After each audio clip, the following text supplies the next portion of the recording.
Nigerian stock market upbeat following presidential election petition court verdict. OPEC cuts 2020 oil demand forecast.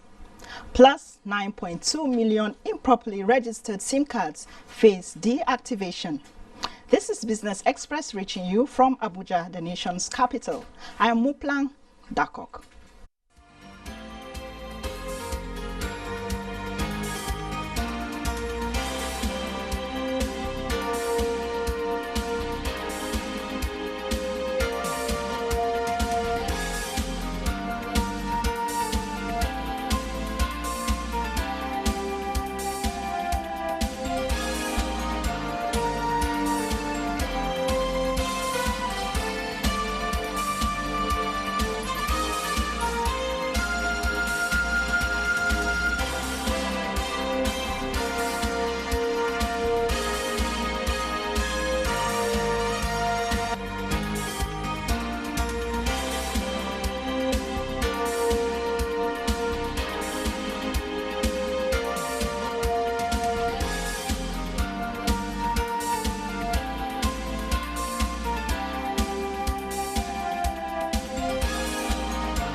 The federal government says it is taking up measures that would lead to lowering the cost of locally made products and at the same time profitable to manufacturers. Jide Onifade reports that Vice President Yemi Osinbajo stated this at the launch of the National Micro, Small and Medium Enterprises Clinic for Viable Enterprises in Birnin Kebbi. The President says he has seen more than 400,000 micro, small and medium enterprises operators across the country since the inception of the clinic. The people, he says, have great potentials, and with support, they are ready to do even more. Well, we are very impressed. We're very impressed. A lot of very interesting things. People obviously are very productive.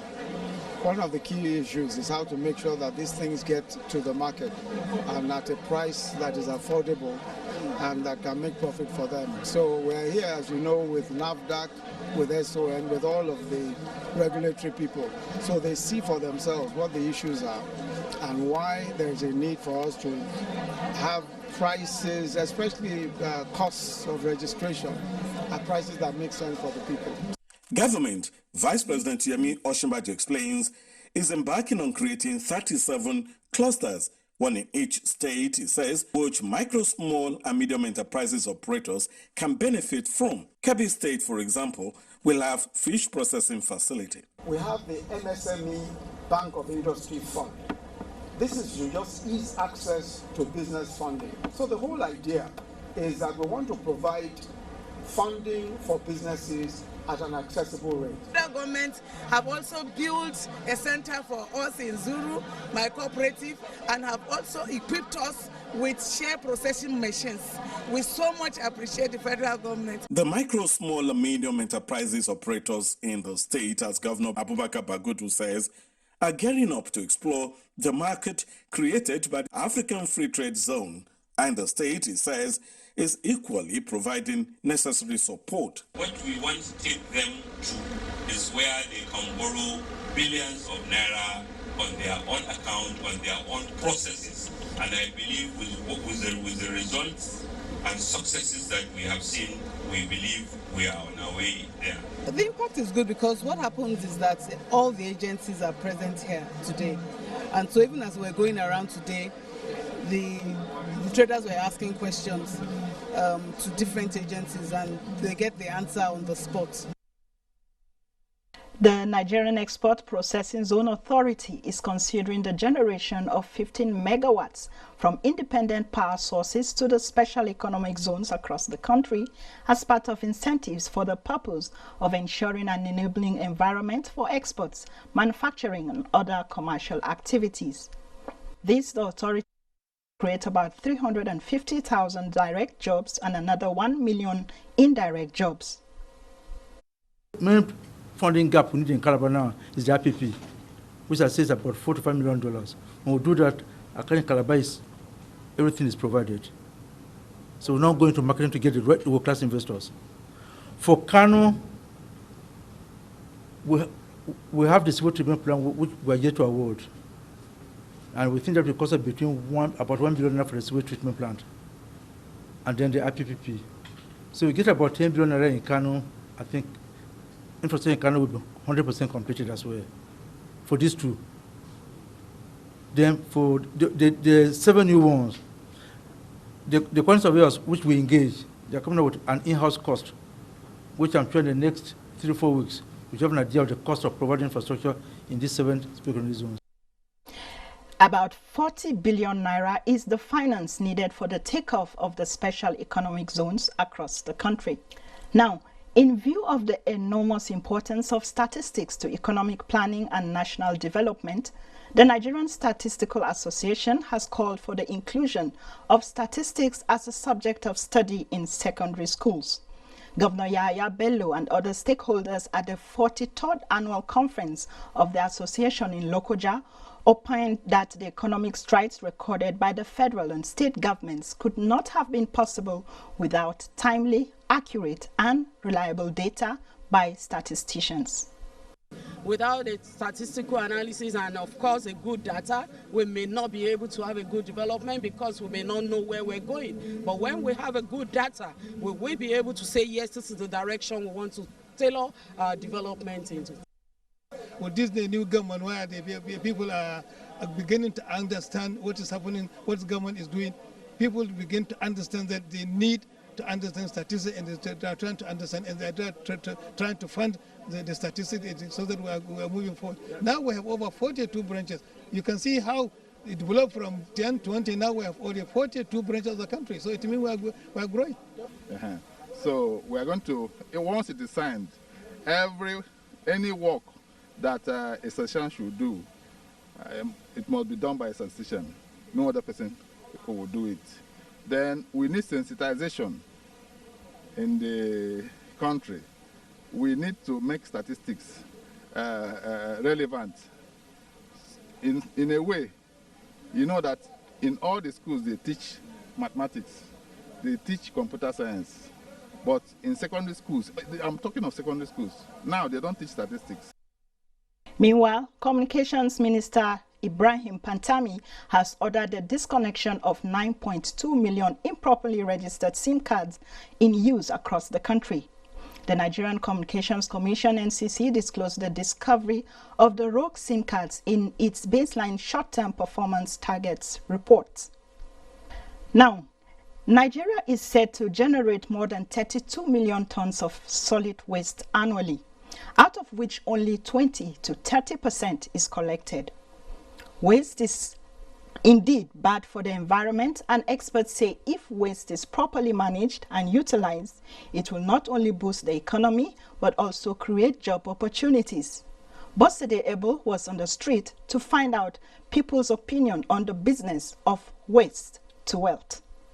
When you're healthy, it's not about the substance, it's about the healthiness when you're healthy. And so I simply can just say wealth is health. Wealth is, to my own understanding, is more sustainable. Wealth, if you are wealthy, it has to do with investing in human capital as well, knowing people, having return on investment, not necessarily the money you have at hand, but money that has a multiplier effect.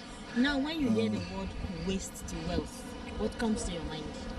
Yeah, waste to wealth. Well, you know, a lot of people misunderstood what the concept of waste. If you understand that waste can be recycled, that you know, two classes of waste: the biodegradable and non-biodegradable waste. From the non-biodegradable waste, we can actually recycle and have the same product back. You know, and from the biodegradable waste, which you can also, through biomass plants, convert to electricity using the methane gas. You can also create wells. So my prescription to people, especially farmers, nothing can go to waste. Waste could be turned into a serious wealth in a country like Nigeria by way of turning those waste into manure and selling them. To talk about the technology and business of converting waste into useful materials is Dr. Henrietta Organ, who is a biogas production expert, a registered environmental specialist, and a practicing farmer. She joins us from our Port Harcourt Network Center. It's good to have you on the program. Thank you very much, and I'm glad to be on your program today. Let's begin this way. Can you give us the estimate of the quantity of waste generated by Nigeria and in monetary terms, the value? All right. According to a research carried out by Bioenergy Consult, report was given on April 2019, it says Nigeria produces 32 million metric tons of waste a year, and that's only 20 to 30% of the ones collected which are measured.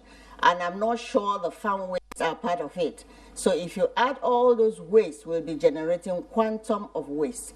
The same report records that 0.5 per capita, per kg per day. So when you look at that in terms of tons and the population of Nigeria being over 200 million and growing, we're looking at, over $11 trillion that is being, that we're throwing away in the name of waste. Okay.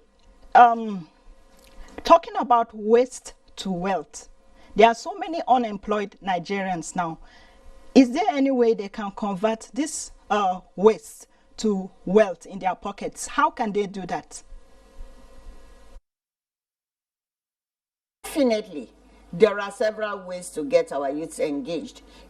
This waste can be looked into the biodegradable waste, and thus can be converted into organic manure. It can be used to reclaim land. It can be used to produce even the much needed electricity.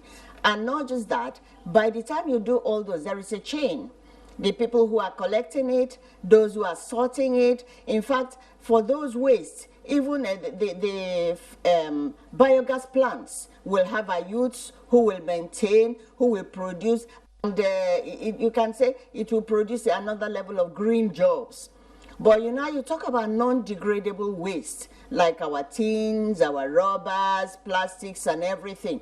Those who collect, in fact, you can create a metal scrap industry, a scrap rubber industry, conversion industry. Name it. Is it waste paper, bottles, and you can turn them into several other products. And in each of that level, you can generate millions of jobs, and then reuse this so-called waste. I like to call it so-called because they are actually not waste, that they are resources that we are not able to see as resources. What to be done?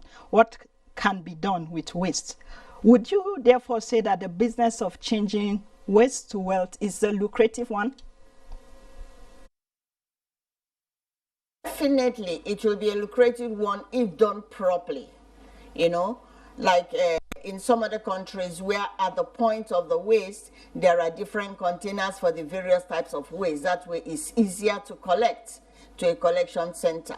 Even the people collect, unfortunately, we dump everything together, which also creates another level of expense in separating them. So yes, waste can be turned into wealth, huge wealth and employment opportunities. As so-called waste. Can all waste be converted to wealth or be recycled?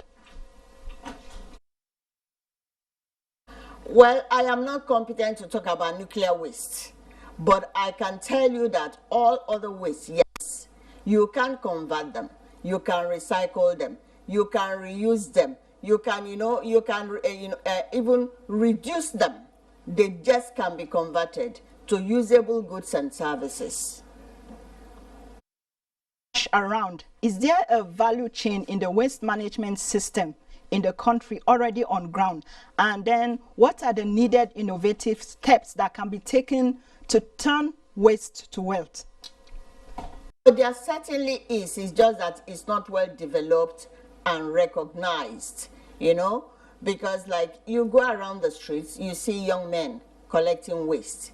They gather them, you know, they ship them to somewhere. But if it's done in such a way that they are trained and to sort this waste and then take them to specific depot that will take them to the factories. So it's a lot of chain. And then even after this is done, the products they are produced from, for instance, in the Songhai farms in Benin, nothing is wasted from the plastic papers. They produce planters, they produce crates for eggs, and all kinds of things are created, which is a value chain, because those things go back into the system and provide one level of service or the other for the users. In the business of changing waste to wealth, if what you're doing is replicated across the country, what do you envision for Nigerian economy?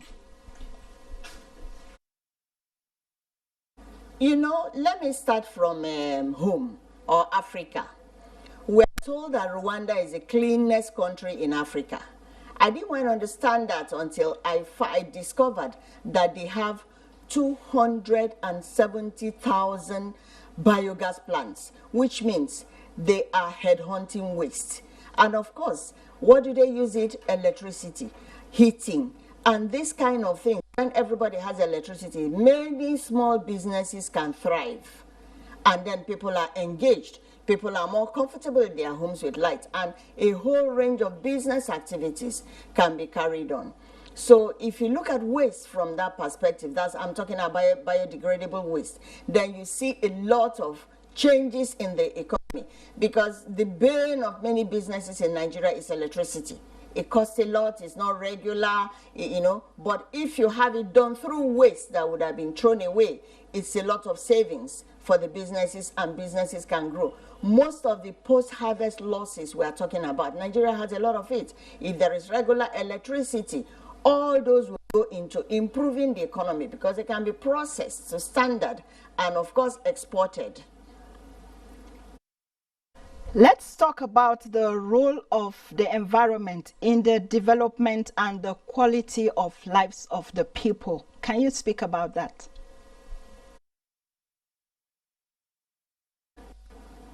Well, okay.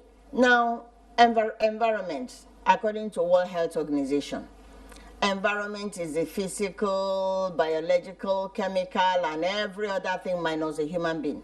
So human being is actually situated in the environment. And the truth is that if the environment is not balanced, if it's not right, human beings feel uncomfortable, and naturally they cannot develop. So you cannot separate environmental health from the well-being of a nation. And where people are majorly sick, more money is spent on medications, they won't think properly about development, they cannot even take care of themselves. So you can't separate environmental health from the health of a nation, economically and physically, even psychologically.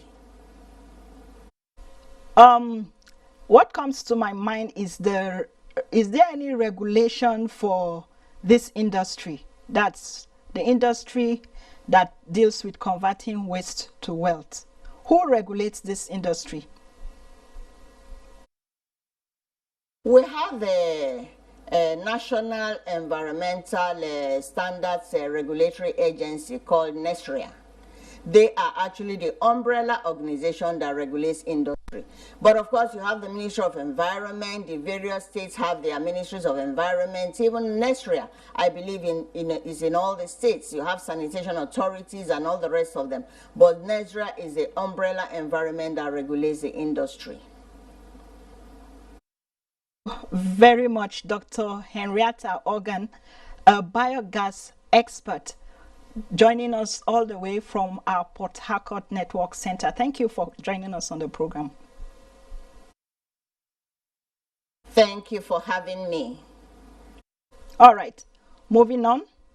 The yen was held near a 6-week low versus the dollar on Friday, as signs the United States and China were narrowing their differences over trade. Let's see how the naira is exchanging for other international currencies.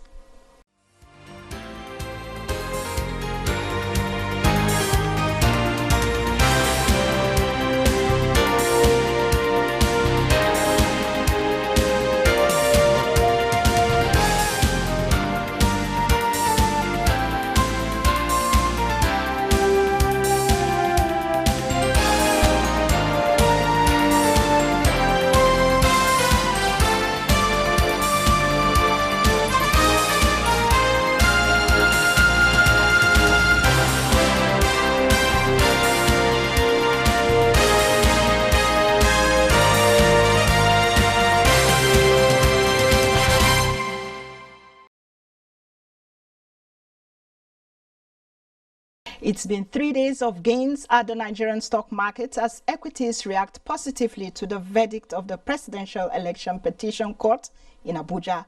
At the close of the trade this Friday, the NSE All-Share Index rose by 1.28% to close at 27,779 points. Equity capitalization closed the session at 13.522 trillion naira. 165 million shares worth 2.621 billion naira were traded in 3,270 deals. Guarantee Trust Bank, Zenith Bank, and Mutual Benefits were the most sought after stocks. And Asian stocks climbed to their highest in 6 weeks on Friday as signs of progress in US-China trade talks and aggressive stimulus from the European Central Bank helped to calm fears of a global economic slowdown. Bosede Ebel reports. Global stocks rose in early trading of Friday, 13 September. South Africa's stock rose 0.5%, Nairobi's all-share 0.36%, Namibia's overall index 0.01%, and Ghana's GSA Composite 0.11%, while Tunisia's Tunidex declined 0.02%. European stocks were interrupted after the European Central Bank ECB delivered an aggressive stimulus package in a bid to reinvigorate the aligning Eurozone economy. DAX appreciated by 0.17%, CAC 0.18%, while FTSE dropped 0.29%. Stocks in Asia rose as investors digested a series of overnight developments on the US-China trade front, as well as the European Central Bank ECB. Nikkei rose 1.05%, Hang Seng Index added 0.98% as of its final hour of trading, and the Shanghai Composite also topped 0.75%.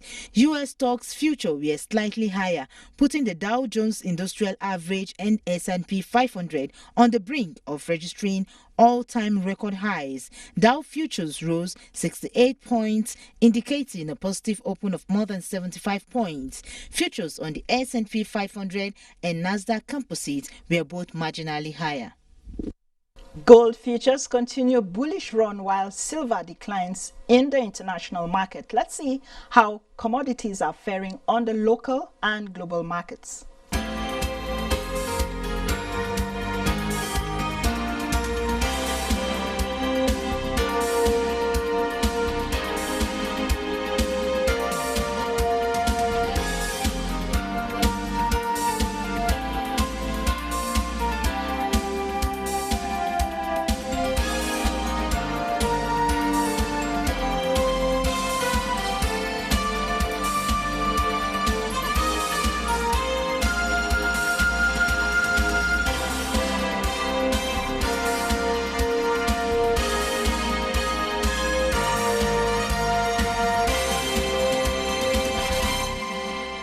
That brings us to the end of this edition of Business Express. You can access all previous episodes on YouTube, and you can also communicate with us on Twitter. The handle is @NTA News Now. The hashtag is BizX. We value your feedback, so keep the mails coming and join us again next week, Monday. I am Muplang Dakok.